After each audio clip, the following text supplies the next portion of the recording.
Hello everyone. As you can tell by my face on the start of the video, this is kind of an embarrassing video, but also a very real one.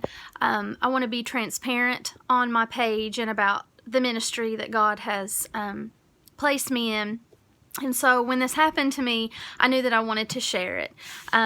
So quickly before I get into what happened, I want to give you an update on the actual school, the Christian school that I will be teaching at. Like many other schools, the actual plans are not exactly set in stone as of right now, so I will do another video as soon as I find out exactly what I will be doing and in what capacity that they'll be using me, so that you all will know how specifically to pray. So as of right now, we are waiting for the school board to meet this week, and then the church board will meet probably on Sunday to finalize the plans for the school, the start of the school year. So I will give you an update on that as soon as I know more. But back to my very real story.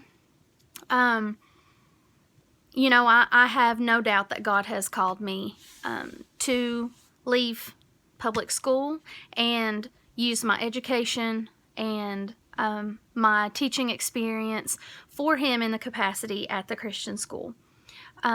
With that came leaving a salary, leaving a retirement, leaving my insurance, just all kinds of things. And, you know, I knew that going in. And it was a scary thing for Mark and I both, as I shared on my previous video.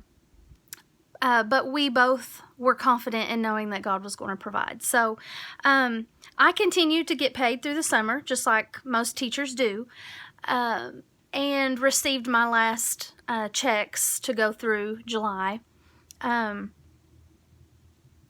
the other day I was at my sister's and had some time to myself and was just noticing the date, and it was August 1st.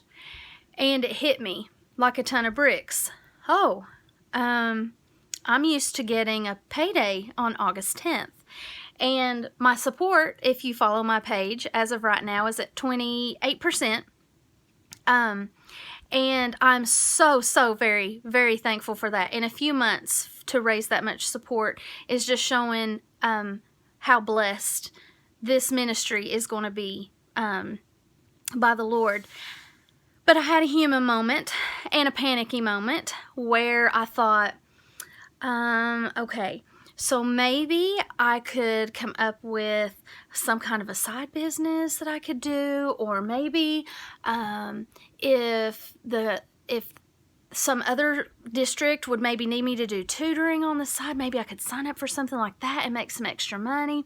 And so in my mind, I'm doing all this fixing. I'm doing all of this planning and all of this, how can I fix it to where, you know, I'm going to have this payday that I'm used to having, the 10th and the 25th.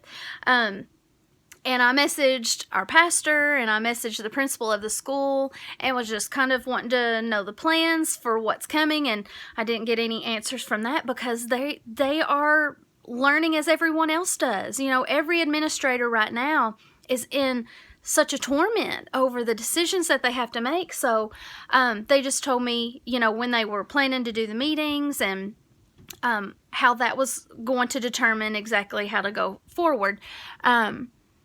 And so I'm in panic mode. And my sister actually lives about 10 hours away. I literally just went to her house and back home. Didn't go in even a gas station. So I'm driving and my baby's asleep. And I'm just talking to God. You know, I'm just really honest. And I'm saying, God, and it's so contradictory because I was saying, God, I know that you are going to provide. But how's it going to happen? I'm only at 28% right now. And I need triple that virtually to be met by the end of August in order to have a pay to cover our bills. And I'm just having this heart-to-heart with the Lord and driving, and, I'm not questioning what I did because I know that God called me to the ministry. But I just don't know how God's going to do it. So I'm saying, okay, God, so do it already on my timeline so that I can have relief. And God just doesn't work that way.